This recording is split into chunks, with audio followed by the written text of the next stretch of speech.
Guys, welcome back to my new blog.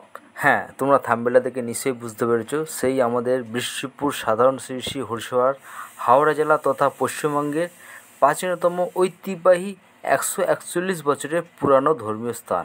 এখানে প্রতি বছর বুদ্ধ পূর্ণিমাকে বৈশাখ মাসে উপলক্ষ করে ভগবান শ্রী শ্রী মহাপ্রভুর পুজো উপলক্ষে 16 প্রহর ব্যাপী হরিনাম সংকীর্তন, মালসাভোগ বিতরণ এবং মহামেলা হয়ে থাকে।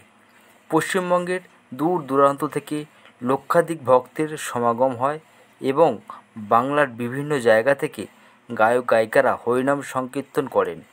বৃহস্পতিবার অধিবাস বসে। বৃহস্পতিবার থেকে শনিবার ভোর পর্যন্ত হরিনাম সংকীর্তন হয়।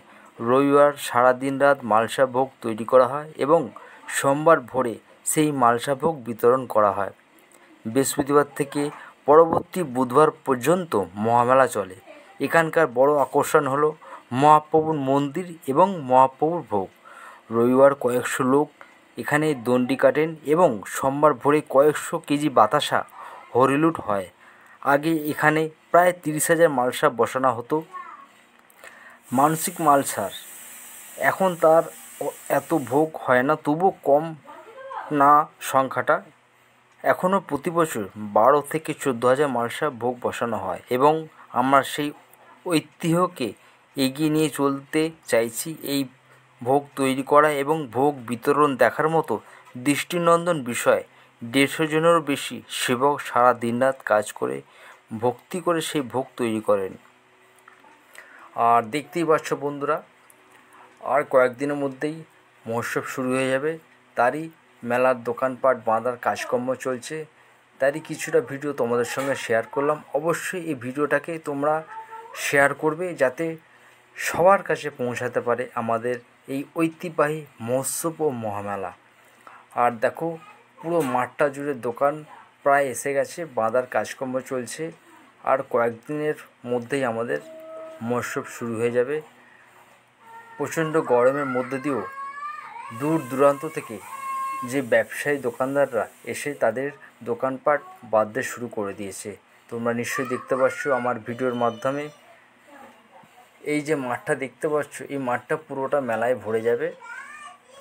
এখানে বিভিন্ন দোকানদাররা পুরো ভরে যাবে, তোমরা দেখলে বুঝতে পারো না। এই যে জায়গাটা দেখতে পাচ্ছ, এখানে পুরো মানে নাগরতলাটা বসে না, বাদবাকি সব দোকানপাট বসে। এই যে ধার দিয়ে যাচ্ছে মাঠের আল দিয়ে, তোমরা এখন বুঝতে পারছো, কিন্তু যখন মেলাটা শুরু হবে তোমরা বুঝতে পারবে না যে এটাই সেই জায়গা কিনা। তো বন্ধুরা, আমার এই ভিডিওটা ভালো লাগলে অবশ্যই তোমরা কমেন্ট বক্সে জানিয়ে যাবে তোমাদের মতামত। সুন্দর একটা গঠনমূলক কমেন্ট রেখে যাবে, যাতে ধরে তোমাদের এই কমেন্ট ধরে তোমাদের পরিবারে পৌঁছাতে পারি আর আমাদের এই অনুষ্ঠানটা যাতে সবার কাছে পৌঁছাতে পারে।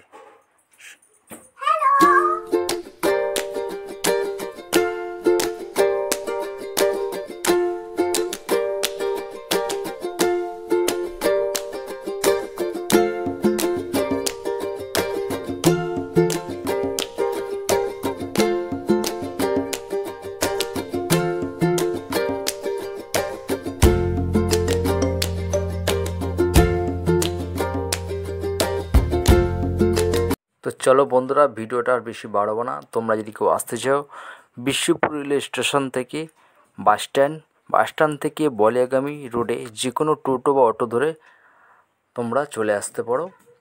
তো আজকে ছিল আমার এই ভিডিওটা। আবার আসবো নতুন একটা ভিডিও নিয়ে। সবাই ভালো থেকো, সুস্থ থেকো বলে আমার ভিডিওটা এখানে শেষ করছি। নমস্কার।